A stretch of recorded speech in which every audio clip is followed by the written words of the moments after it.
Assalamualaikum warahmatullahi wabarakatuh. Perkenalkan, saya Muhammad Rafal Fikri. Saya Muhammad Rizky Fadila. Kami di sini ingin melaksanakan tugas podcast percakapan yang Bapak suruh dengan judul Perjalanan Jepang dari Restorasi Meiji hingga Pendudukan Indonesia. Ini sekian videonya. Bro, kemarin aku ada baca nih tentang bagaimana Jepang bisa berkembang pesat di era modern. Ternyata tuh ada kaitannya dengan restorasi Meiji. Ya, itu momen penting dalam sejarah Jepang. Jadi awalnya Jepang tuh kan tertutup dari dunia luar selama periode Sakoku di zaman Keshogunan Tokugawa. Mereka menutup diri dari pengaruh asing selama lebih dari 200 tahun. Kemudian hubungan terbatas dari Belanda dan Tiongkok. Oh iya, aku ingat kalau Sakoku itu semacam isolasi nasional kan. Jadi Jepang sengaja membatasi hubungan dengan dagang dan diplomatik agar tidak terpengaruh dari budaya luar. Betul, tapi pada tahun 1853, Komandor Matthew Perry dari Amerika Serikat datang dengan kapal perangnya yang memaksa Jepang membuka diri lewat konferensi Kanagawa, Jepang. Nggak bisa menolak karena teknologi militernya jauh lebih tinggi dibanding negara-negara barat. Nah, dan itu akhirnya Jepang sadar kalau mereka harus mengejar ketertinggalan. Makanya ada restorasi Meiji kan. Ya, restorasi Meiji dimulai tahun 1868 ketika Kaisar Meiji mengambil alih kekuasaan dari Shogun Tokugawa. Jepang mulai mengadopsi sistem politik, ekonomi, militer ala barat. Mereka belajar dari negara-negara seperti Inggris, Jerman, dan Amerika Serikat. Aku ada baca tuh kalau mereka mulai membangun industri, perkeretaapian, dan memperkuat angkatan bersenjata. Itu tuh bahkan Jepang berhasil mengalahkan Rusia dalam perang Rusia-Jepang tahun 1905.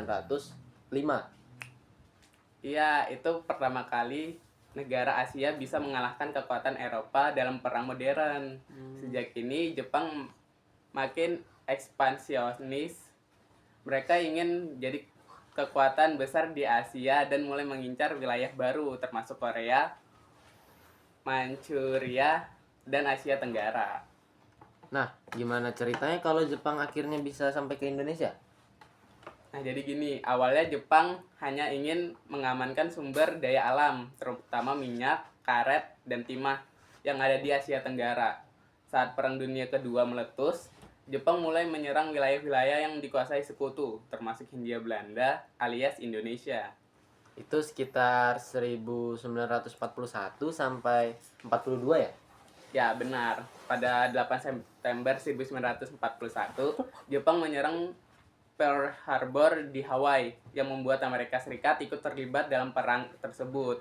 Setelah itu, Jepang dengan cepat menguasai Filipina, Malaysia, Singapura, dan akhirnya menyerang Hindia Belanda. Aku pernah dengar tuh kalau Belanda nggak bisa bertahan lama menghadapi serangannya Jepang. Iya, tentara Jepang jauh lebih siap dalam punya strategi militer yang efektif. Mereka mendarat di Tarakan, Kalimantan pada Januari 1942, lalu menyerang Sumatera dan Jawa dalam waktu sekitar 2 bulan. Pasukan Belanda sudah kewalahan. Terus akhirnya Belanda menyerah di perjanjian Kalijati ya? Iya, benar. Pada 8 Maret 1942, perwakilan Belanda Jenderal Terpoorten menandatangani perjanjian di Kalijati, Subang, Jawa Barat. Belanda resmi menyerah tanpa syarat dan Jepang mengambil alih ke pemerintahan di Indonesia. Oh, alah. Berarti prosesnya cepat banget dari awal modernisasi Jepang tuh. Ya kan? Jepang mulai membangun sampai di era Meiji sampai mereka menguasai Indonesia dalam waktu beberapa dekade saja. Iya, dan itu membuktikan kalau Jepang punya strategi pembangunan yang luar biasa. Tetapi meskipun mereka berhasil menduduki Indonesia, masa kependudukan Jepang juga penuh penderitaan bagi rakyat kita. Wah, berarti kalau misalnya masa pendudukan Jepang ini penuh penderitaan bagi kita juga, eh gimana yang jelasinnya ya? Berarti pas zaman itu kita benar-benar kewalahan banget ya Pat ya, warga-warga Indonesia ini. Iya benar, kita kayak tersiksa gitulah. Iya, tapi mereka itu walaupun dengan menyiksa kita tetap bisa mengimbangi modernisasi selagi berperang dengan bangsa luar juga. Mm-mm. Berarti di sini dibuktikan bahwa Jepang ini hebat banget ya Pat ya. Ya benar. Ya, sekian mungkin percakapan dari kami berdua. Kurang lebihnya mohon maaf. Assalamualaikum warahmatullahi wabarakatuh.